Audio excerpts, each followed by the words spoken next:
So now we're going back into Deadline. Cream's eating ice cream, just like she did in her idle animation in Sonic Advance 2. I'm not really sure where she got that ice cream, but oh well. And I actually liked this level when I replayed it for my first playthrough. Even though it has this really annoying rocket gimmick that's hard to control even when you know what to do. Like, it doesn't handle very well. But I only died twice in this level when I replayed it, and that was to the section with the rocket at the very end of Act 2.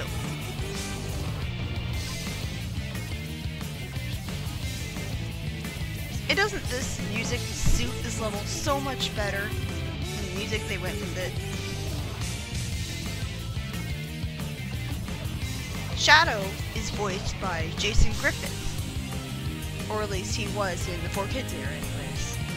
And a lot of people say that he kind of sounds like a Solid Snake impression. And I used to think that was an exaggeration, but when I watched an LP of Metal Gear Solid by SGB, which was the only reason I bothered to watch it. I'm not really interested in Metal Gear Solid, but anyways, that really isn't an exaggeration. He does kind of sound like Solid Snake. All gruff and I guess trying too hard to be edgy. Better than Espio's voice in Sonic Heroes, though. And I like how Shadow and Sonic were once voiced by the same person, because it's like Shadow is sort of like the evil version of Sonic. Not literally, but like even in his early promotional material, he was called Dark Sonic. So it's good to have the same person who voiced Sonic also voiced Shadow, because it's like, it's reflecting that. How Shadow is supposed to be sort of the evil opposite of Sonic, except not really, because he was made 50 years before he was born. I don't know, it's complicated.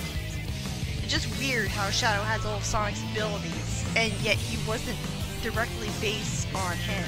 I mean, he was based on him from the Supersonic mural in Angel Island, but Gerald didn't have any way of knowing what Supersonic had as abilities. And even if he did, he'd still need Sonic's ancestors' DNA or something like that to be able to give him the same abilities that he did. But yeah, I like Shadow's voice as Jason Griffith. I think it got best in 06. The acting wasn't always that great.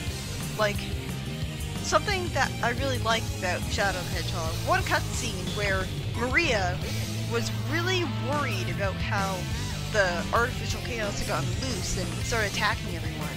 And her acting was so good. Like, I really bought that she was scared. Like, her voice was cracking and everything like that. It actually made me feel something. A cutscene of Shadow the Hedgehog having voice acting so well done that actually made me feel something. And then Shadow probably ruined it by speaking in his gruff voice with acting that wasn't nearly as good. But again, it might have been the voice direction, which is weird because it would imply that Shadow had better voice direction in 06. I don't know.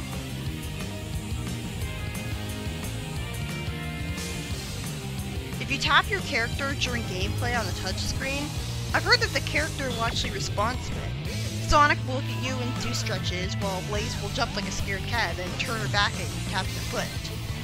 This also happens in Rush Adventure and Colors DS, but I tried to do that to show that off this LP, but it didn't work.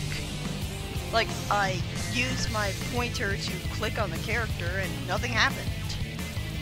So, I don't know. Like, I doubt they would put anti-piracy measures that specific into it. I don't know. It's weird. And I'm not really a fan of the whole, like you already know by now, I'm not a fan of the whole message of friendship thing when Blaze is very capable on her own. But at least the message makes Blaze's story more interesting. Because if it weren't for everyone constantly telling Blaze to ask Sonic for help, if Blaze was alone, then you would have this boring plot where Blaze was constantly single-mindedly saying, I must find the Soul Emeralds, I must find the Soul Emeralds, over and over again. It would be like Like how in Sonic Adventure 2, when Knuckles was trying to find the Master Emerald shards, and he had these little cutscenes before every single level with him. And it was exactly as boring as I make it out today. Like at least Cream and everyone shoving this message of friendship down a loner's throat. At least it actually makes the character more interesting, sympathetic, and relatable in the story.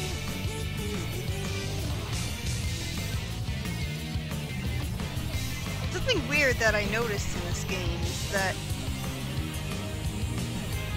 you can actually boost through or spin dash through those walls that I just broke.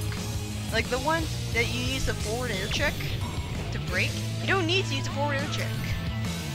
Although I guess it's best to. Like, you're not very likely, I'm not even sure if you can activate boost or spin dash in midair. But sometimes those walls will be in parts of the level where you can, so.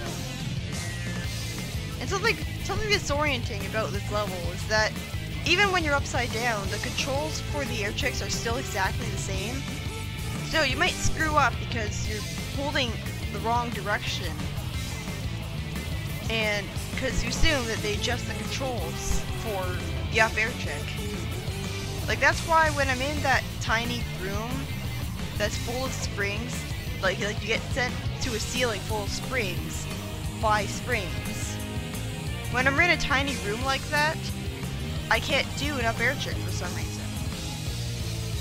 So I don't know why that is. Worst spike placement ever. Like that was so awful. There were so many different spikes everywhere. Like Dimps, calm down on the spikes.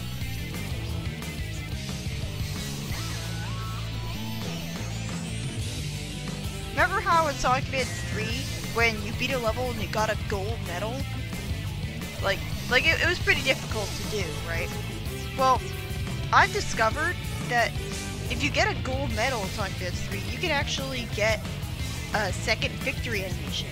Every character has their own unique animation for when they get a gold medal. And I like it. I like how, this is a nice touch. I like how Tails gives you a thumbs up. And Knuckles, rather than standing with his back to the camera, he actually stands facing the camera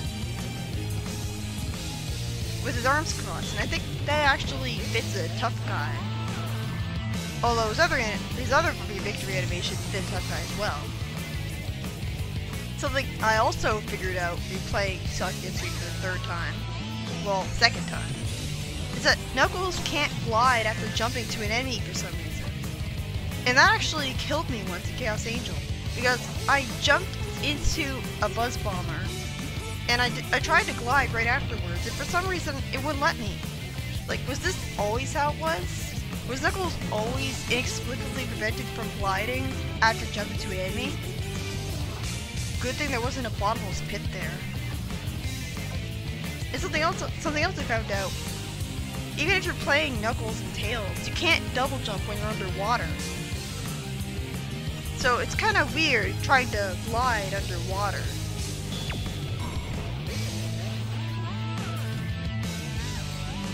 This game's soundtrack has a lot of samples in it. Like, I don't like the lyrics very much because they really feel like they don't really mean anything, and they're generally just a few words repeated over and over again. And one of the things that annoys me about it also is that not only are they not even that great, but they're samples. They're taken from other songs. And I honestly don't know how sampling is even legal. Because, like, okay, taking the music samples from YouTube videos and stuff, that's illegal.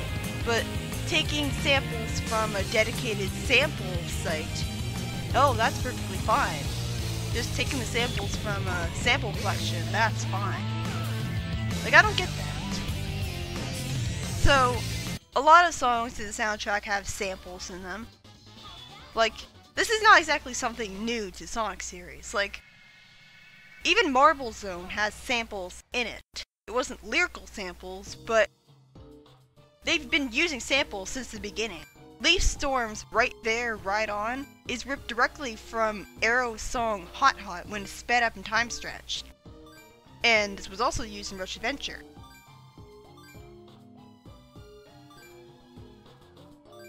Those two lines leading up to that badass line, I can't believe that they get changed in Sonic's story, because it just... Blaze just immediately says she'll destroy him in Sonic's story in an attempt to prove a sanctimonious point. And I don't like how Eggman's character portrait looks when he's surprised by Blaze's presence and he has his tongue sticking out, his hands up. It looks kinda dandy looking. And it doesn't... like, who exactly showed up in canon? Did Eggman show up, or did Eggman Mega show up? I like to think that Blaze's story is the correct one here, because otherwise it doesn't make any sense for someone that's mostly suppresses Blaze to immediately say, "I'll destroy you." And here is where the boss fights start changing things up. The cheap thing about this is that he instantly goes from one position of the arena to another. This is the only boss fight that is different in Blaze's story, and I don't think it's very fun at all, that Blue Tornado move. It just feels like it wastes your time and pads out the boss fight. Thankfully, it's over in 48 seconds. Again, I love how badass Blaze's dialogue is here. And again, this has to be the canon version of it, because Blaze has more dialogue here. Curse? This is never mentioned again. It's never in her being alone. Like, does she mean she's never had friends? Because she couldn't have been purely alone if she's a princess of the Soul Dimension. Again, that's exactly what you do! You carry the entire world on your shoulders. I mean, I know that Sonic has friends, but even Tails is mostly just there to fly his planes. He doesn't really... Sonic mostly just saves the world on his own. It's very hypocritical for him to constantly insult Blaze for trying to save her dimension by herself. I mean, Sonic doesn't exactly need Tails around for his story. And here Blaze is kicking Eggman out of here, even though Eggman didn't really fight her this time.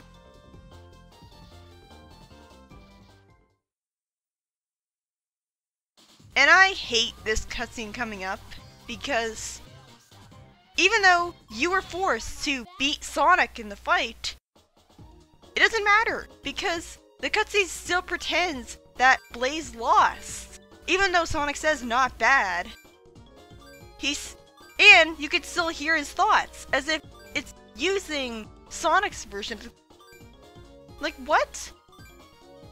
That doesn't make any sense.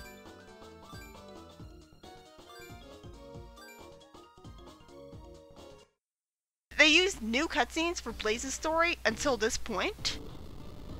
This feels so forced. Like, why is Blaze suddenly becoming friends with Sonic just because they fought? Thanks for beating me up, Sonic. I should rely on others. And this can't possibly be canon because this was never mentioned in Sonic's story. Like, I guess Kree was only kidnapped by Eggman as a explanation for why Blaze fought F-Zone, but she would have fought him anyways. And Eggman is using a hologram letter once again. He hasn't done that since Sonic Heroes. Okay, so after an entire game of shoving a message of Blaze can't do stuff alone down our throats, they decide to abandon that message right away? Consistency! Like, it's nice that Sonic finally said this, but since it's not a canon cutscene, it doesn't really matter, does it? And Blaze's dimension is called the Soul Dimension, right? So, you think that this would be the perfect opportunity for them to explain what exactly Sonic's dimension is called. Because, like, in Sonic Adventure 2, Eggman is like, go back to Earth, and so, you know, apparently we're supposed to believe that Sonic's world is called Earth, which is something that I never really got, because it's not like Sonic's planet is our planet, you know? It's an entirely different world, and it's not like they're pretending that it's the same planet as ours, because in Sonic Unleashed, Sonic goes all over the world, and we clearly see that Sonic's world has different geography from ours.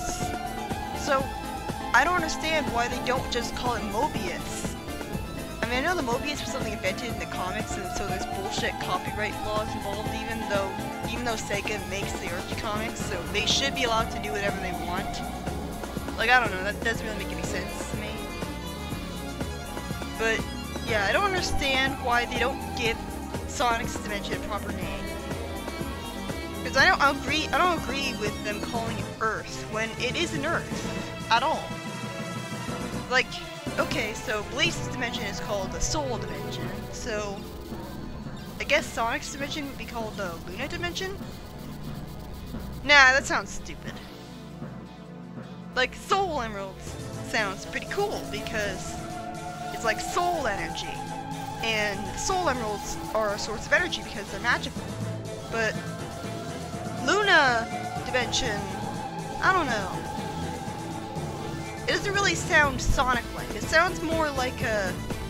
It sounds more along a Knights than anything.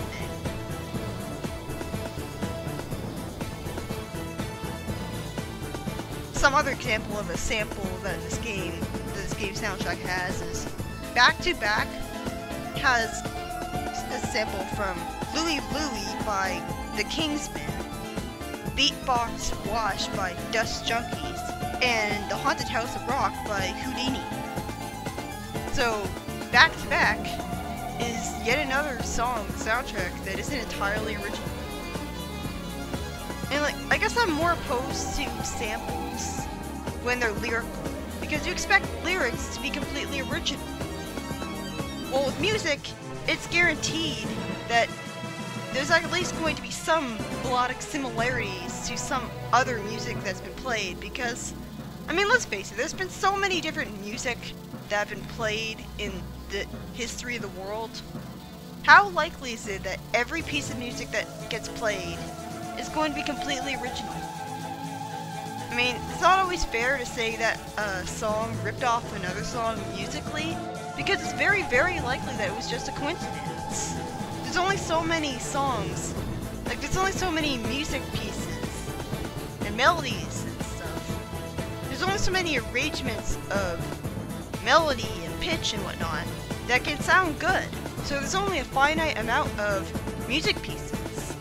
So I can understand, you know, like, I don't really have that much of a problem with Sonic games sampling music to make the music, because, well, like, it's so hard to have, like, no music is completely original anyways.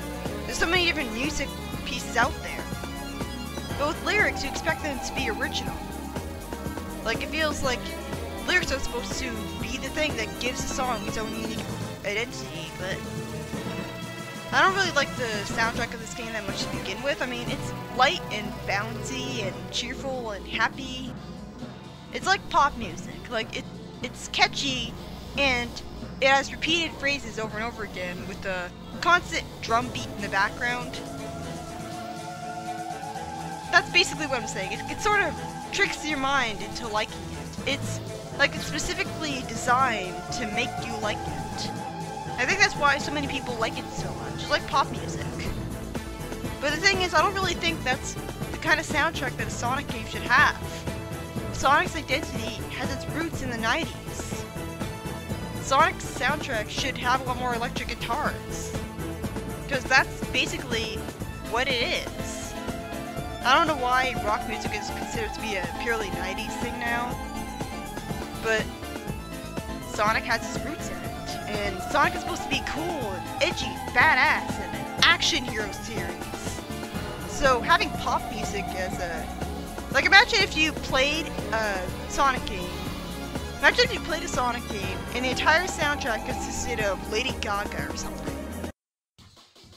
Like, even if you liked it, which I don't think there's anything wrong with that, then I think you'd still have every reason to be annoyed because the soundtrack would not suit the game at all. And Sonic games usually do a great job of having the music suit the context and get you more immersed in the atmosphere, make you think, wow, I am really going through this place. That's what a video game soundtrack is supposed to do. It's not just supposed to sound good. It's also supposed to get you immersed in the atmosphere. And, well, Rush's soundtrack is all happy and cheery and bouncy. It's not really about, this is a water level, this is a desert level, this is an ice level. And the same goes for Rush Adventure. So I don't know. I mean, this is a heartwarming ending, but yeah, I had to fast forward the credits to make it fit in one video. Look at how fast they're walking. This is so silly. I don't know why Blaze goes all the way to the left side of the screen and then all of a sudden she snaps back to the center. I don't know why they do that. But it's like they actually bothered to have a 2D sprite version of Blaze. And it looks a lot better than... Or maybe... I don't know, I think I would prefer the polygon version in the gameplay, but that's maybe because I'm used to it. But yeah, Blaze's story is better to play in gameplay than Sonic's, because Blaze... yeah, definitely a Mario ripoff. Well, I'm sure it's just a coincidence, but... I like Blaze more than Sonic because Rare Tricks makes her go so high and so far. The problem is that the level design doesn't always reward you for that. I like the way Blaze looks there. The friendship between Blaze and Cream is really heartwarming. It's the only good part of the whole obnoxious friendship message. Because for the most part it feels very out of place and kind of missing the point of having a good female character for once. Like again, I like Rouge, but she was only good in SA2. After that, they kind of forgot about why she was such a great character. Stay tuned for the finale.